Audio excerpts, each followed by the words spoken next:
Hello from the Music Interview Corner. Today from Helsinki. We are on the way to the island Suomenlinna, where we're gonna meet the band Amorphis for an exclusive listening session of their new album Under the Red Cloud.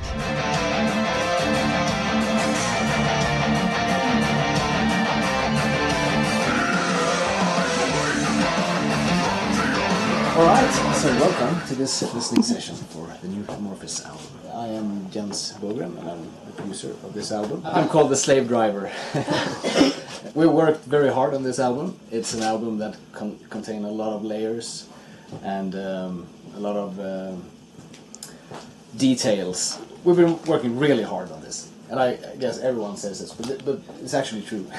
And the guys told me that they were sort of in a state of shock the first couple of weeks because apparently they hadn't recorded an album before or something, but they've just been drinking beer during the previous sessions. Who knows? Yeah, we worked longer and more thorough with everything than they used to do in the past, and hopefully that's something that come across when you hear the album as well. I've been involved from the state of songwriting basically, and we've been trying to sort of focus on getting a little heavier album perhaps than the latest two. It is possibly a little bit more of the growl vocals than has been recently. We've used a lot of instruments. There are some guests on the album, like Kriegel Glansman from Elevitis playing whistles and flutes.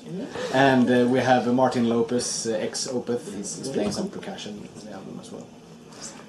And some various things we worked hard, or I had, with some string orchestrations and stuff. We recorded 13 songs actually, and it was sort of a death match deciding on which songs should go on the album or not. And here we have 10 songs, which is the main album edition. And then there's going to be the digipack with the 12 songs and the Japanese bonus, blah blah. But so 10 songs coming up at you. There are two big subwoofers there. Depending on where you sit in the room, there's going to be a lot of sub action. So if you think it's disturbing, you could try to find a new spot, and you might find one with no bass at all. That's how room acoustics works. But I'm a nerd. Are we ready? Should we do it? Yes. Yeah? Alright, here it comes.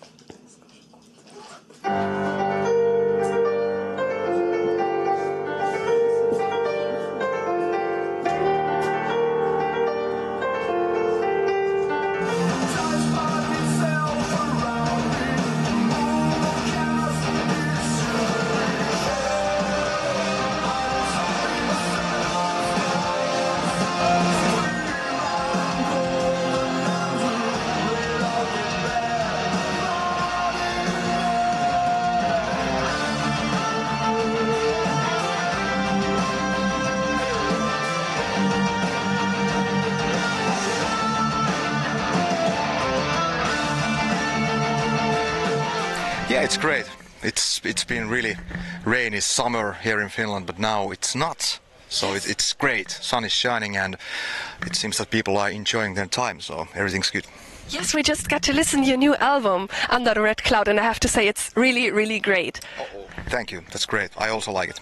Good, and do you like it too? Yeah, I like it. So far I haven't had any bad moments with it.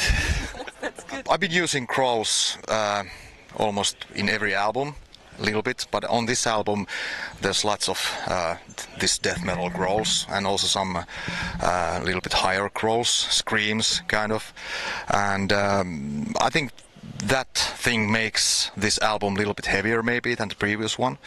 And I've listened to this album maybe 4 times now, so it's kind of fresh for me also, and I was really proud when we were listening this album today. I felt really proud of the band and of course of myself. Cool, yeah, you have every right to feel like that. Thank you. How did you experience the recordings with Jens? It was really fun, of course. It took lots of time. I spent 14 days in Örebro in studio, and we recorded all the vocals there. It was fun, and I also had some spare time and I have time to visit Örebro, and I really like the town. Yeah, it's really beautiful. And Jens is a great man. He's really friendly and he's really into what he's doing. He has lots of ideas, and what is more important, he has lots of opinions about the music. Yeah, when I talked to him earlier, he said that he's kind of a slave driver. How did you experience that, Nico?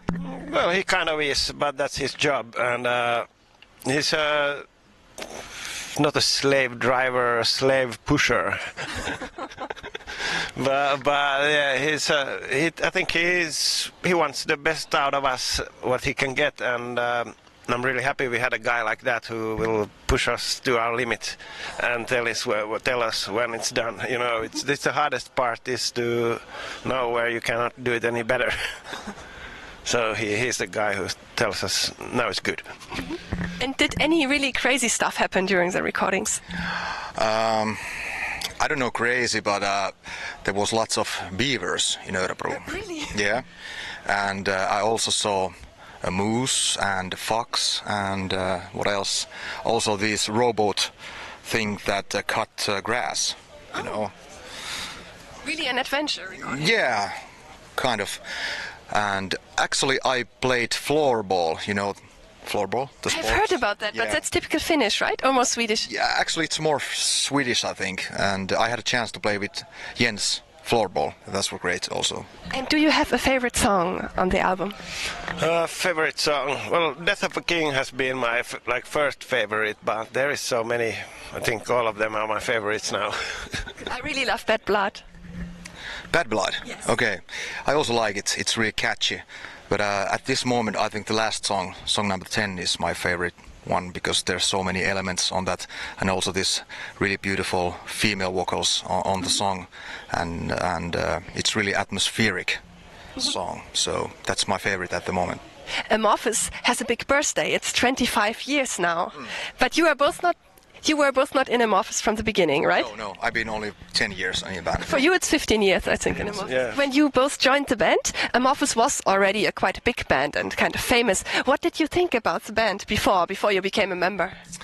I started to follow Amorphis. I can't remember what year it was, but I think the first album was Karelian Isthmus, and that's when I found the band. I listened to one really famous Finnish metal show in Finnish radio called Metalliliitto, and I heard a couple of songs from there. But the first Amorphis album I bought, it was Tales from the Towns and Lakes, and I saw the band live many times in festivals and also in rock clubs, and I really loved the band. I think I have to admit that I'm a little bit old school guy. So after Elegy album, I kind of lost my interest of the band. Oh, really? Not totally lost, but I love those really heavy albums. So for me, it was a little bit different. I was young, and my music taste was really narrow on that moment.